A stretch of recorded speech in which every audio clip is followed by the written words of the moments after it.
দিবস মা ডেকে ডেকে বলেছে মুনি গোসাই আমি সেই গঙ্গায় যাবো মুনি গোসাই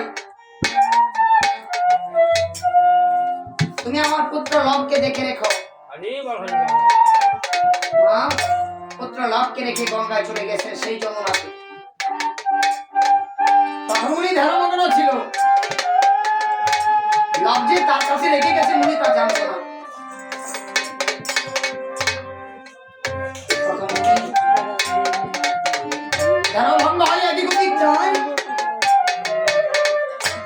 লব যে কোথায় চলে গেছে আমি দেখিতে নাই।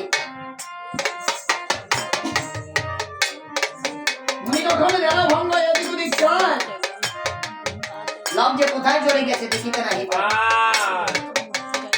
তখন মুনি মনে মনে ভেবেছিল হাই রে, যদি মা আগে যমুনা থেকে ফিরে আসি তাহলে তাকে আমি কি জবাব দেব? কেননা এই বড় মাঝে তার লব ছাড়া তো পৃথিবীতে আর কেউ নাই। যদি আমার যমুনা থেকে ফিরে এসে তার পুত্র লবকে না পায় তাহলে যে আমার পুত্র সত্যি পাগল হয়ে যাবে। এই ভেবে মুনি গোসাই একটি কোষ পাতার দ্বারা সেদিন আরেকটি সন্তান সৃজন করেছেন। সন্তান সৃজন করার পর মা যমুনা থেকে জল নিয়ে আসে। মুনি দৃষ্টি করে যায় পুত্র লব আছে মায়ের কাছে। তখন মুনি গোসাই মনে মনে ভাবে আমি এটি করিলাম, লবকে কত জায়গায় না খুঁজিলাম। সীতা দেবী এসে বলেছে মুনি গোসাই আমি তোমায় করে নিয়ে দাও, তুমি কি চিন্তায় করে আছো সেই কথাটা একবার দয়া করে বলো। আর এই শিশুটি কে? মুনি গোসাই বলেছে মা তুমি যখন যমুনাতে সেই জল আনতে যাও লবকে আমার নিকট রেখে লব যে তোমার পেছনে পেছনে চলে যায় সেটা আমি জানতাম না।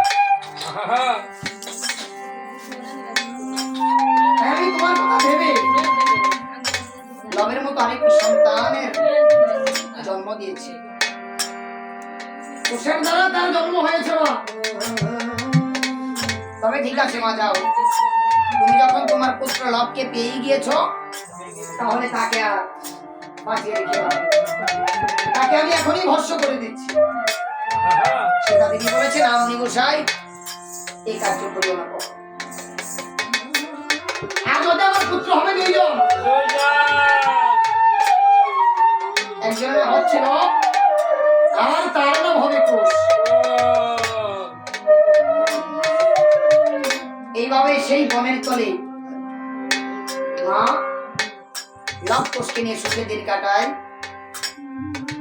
আজ মনে মুনি গোসাই অত্যন্ত চৈতন্যপ্রত দেখে সীতাদের নিকট আসিলেন। তথা তখন মুনি দৃষ্টি করে যায় সীতাদের একখানা বসিয়া বট বৃক্ষের তলে তার নয়নের জলে কাদায় গলে রাম মূর্তি গঠন করে কেবল হারাম হারাম কান্না করেছে। কোথায় দিন বন্ধুরা